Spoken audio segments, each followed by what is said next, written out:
Hi viewers, అందరికి welcome friends. మన ఛానల్కి స్వాగతం ఫ్రెండ్స్. పాకిస్తాన్ వర్సెస్ ఈ నమీబియా మధ్య మ్యాచ్లో పాకిస్తాన్ 102 రన్స్ తేడాతో అతి భారీ విజయాన్ని అయితే సాధించడం అయితే జరిగింది. దీనివల్ల సూపర్ ఎయిట్స్కి క్వాలిఫై అయితే అయిపోయిందని చెప్పుకోవచ్చు. సో సూపర్ ఎయిట్స్లో గ్రూప్ 2లోకి అయితే వెళ్ళిపోయిందని చెప్పుకోవచ్చు. గ్రూప్ బిలోకి పాకిస్తాన్. సో మరి మనం ముచ్చటగా 3వ సెంచరీ కూడా చూసాం. మొదటిది పతుల్ నిశాంక, రెండవది యువరాజ్ సామ్రాట్, అదేవిధంగా నిన్న సయీద్ జహాద్ ఫర్హాన్ కూడా చేయడం జరిగింది.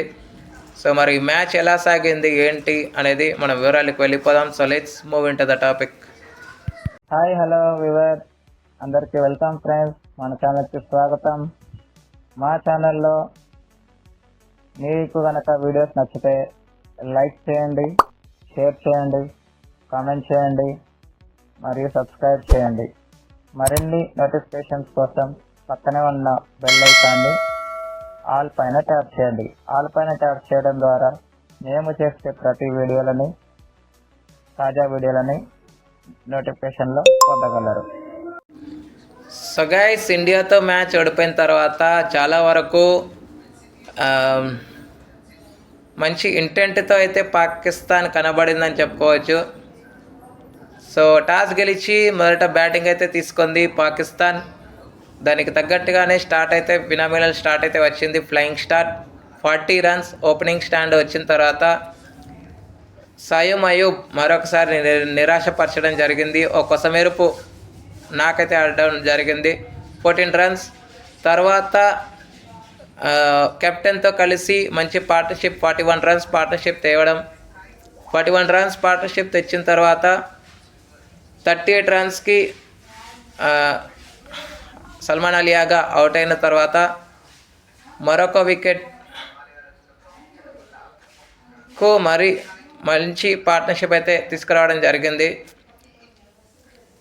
నఫైట్ 5 రన్స్ వేసి అవుట్ అయిన తర్వాత 3 వికెట్స్ పడిన తర్వాత షాదాబ్ ఖాన్తో కలిసి మంచి పార్ట్నర్షిప్ తీసుకురావడం జరిగింది. 81 రన్స్ పార్ట్నర్షిప్ రావడం. 81 రన్స్ పార్ట్నర్షిప్ లాస్ట్ వరకు వీళ్ళిద్దరు ఉండి 199 స్కోర్ అయితే పుటప్ చేయగలిగారు. దీంట్లో మేజర్ కాంట్రిబ్యూషన్ అనేది ఫర్హాన్ దగ్గర నుంచే ఉందని చెప్పుకోవచ్చు. షాదాబ్ ఖాన్ అంతో ఇంతో కొన్ని మెరుపులు మెరిపించినప్పటికీ మేజర్ కాంట్రిబ్యూషన్ మాత్రం ఫర్హాన్దే అని చెప్పుకోవచ్చు. సో తను 20+ బాల్స్లోనే 50 కంప్లీట్ చేసిన తర్వాత 57 బాల్స్లో తన యొక్క 100ని కూడా కంప్లీట్ చేశాడు. లాస్ట్ బాల్ వెల్డెప్ చేయడం జరిగింది. దానివల్ల 199 స్కోర్తో సరిపెట్టుకోవాల్సి వచ్చింది పాకిస్తాన్. వాళ్ళ దాంట్లో ఎరాస్మస్ 1 వికెట్, రసల్ 2 వికెట్స్ అయితే తీసుకోవడం జరిగింది.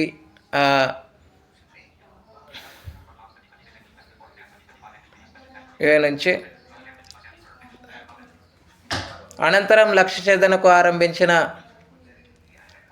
నమీబియాకి మంచి పార్ట్నర్షిప్ వచ్చింది.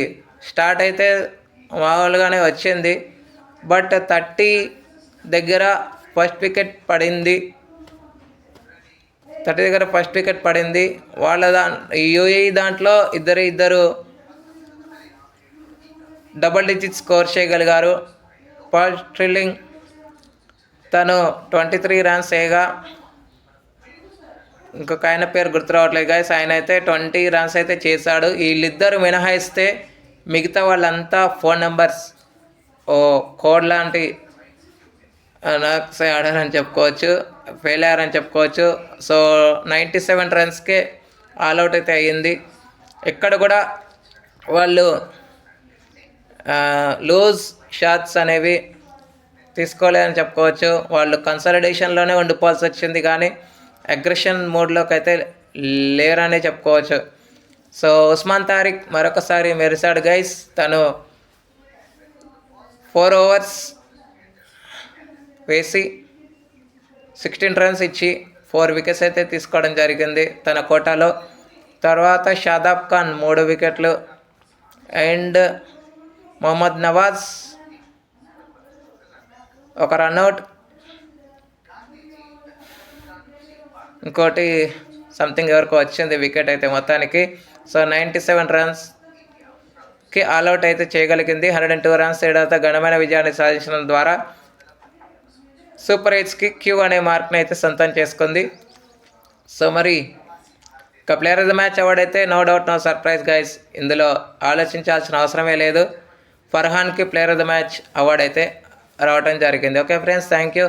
ఇలాంటి అప్డేట్స్ కోసం ఛానల్ని సబ్స్క్రైబ్, షేర్, లైక్, కమెంట్ చేయండి. మరొక అప్డేట్తో మీ వద్ద ఉంటాను ఫ్రెండ్స్. అంతవరకు సెలవు, నమస్కారం.